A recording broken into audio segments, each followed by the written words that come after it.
yaitu anatomi dan fisiologi sistem reproduksi laki-laki dan wanita. Nah, yang pertama saya akan mulai dari sistem anatomi fisiologi reproduksi laki-laki, di mana sistem anatomi fisiologi pada laki-laki itu terdiri dari sistem luar.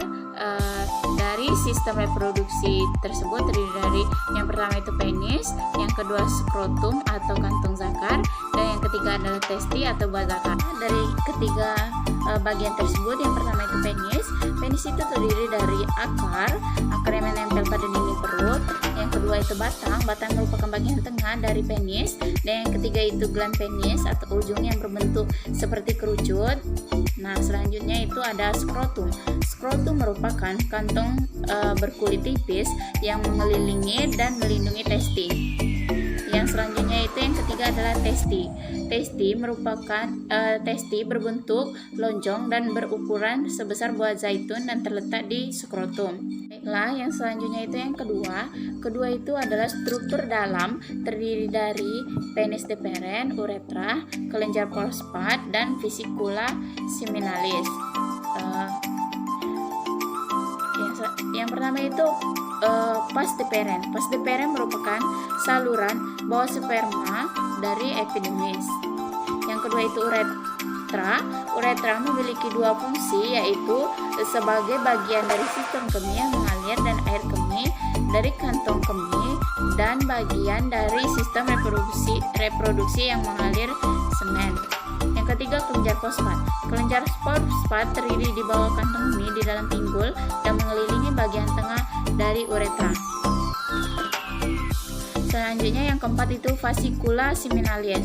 Fascicula seminalis menghasilkan cairan yang merupakan sumber makanan bagi sperma. Nah, yang kelima itu ada epidermis. Epidermis merupakan saluran halus panjang kurang lebih 6 cm, terdiri sepanjang atas, tepi, dan belakang dari testi. Nah, yang selanjutnya itu sistem anatomi fisiologi reproduksi wanita, di mana sistem reproduksi wanita itu yang pertama itu genitalia eksterna atau vulva, terdiri dari yang pertama tandun atau mons peneris, yang merupakan bagian yang melonjong meliputi simfisis yang terdiri dari jaringan dan lemak. Yang selanjutnya itu labia majora. Nah, di labia majora ini merupakan kelanjutan dari mons peneris, berbentuk lonjong. Kedua bibirnya bertemu di bagian bawah dan membentuk perineum. Nah, yang selanjutnya itu labia minora.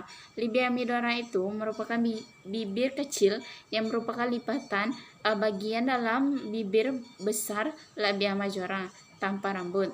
Yang selanjutnya itu ada klitoris, di mana klitoris itu merupakan bagian penting alat reproduksi luar yang bersifat erektis. Gland klitoridis mengandung banyak pembuluh darah dan saraf serta sensori sehingga dapat sensitif.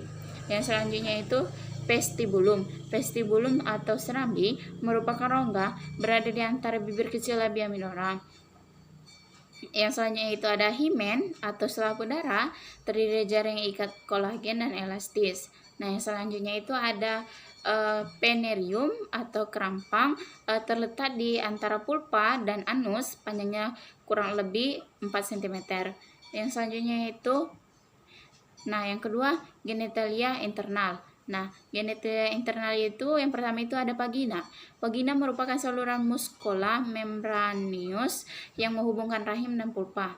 Yang selanjutnya itu ada uterus. Uterus merupakan jaringan otot yang kuat terletak di pelvis minor antara kantung kemih dan rektum. Yang selanjutnya itu ada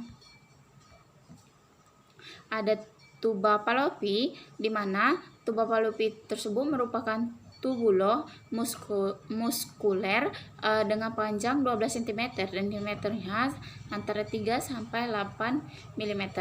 Yang selanjutnya itu ada ovarium. Ovarium merupakan kelenjar berbentuk buah kenari terletak di kiri dan kanan uterus di bawah tuba uterina dan terikat di sebelah belakang oleh ligamentum alatum uterus.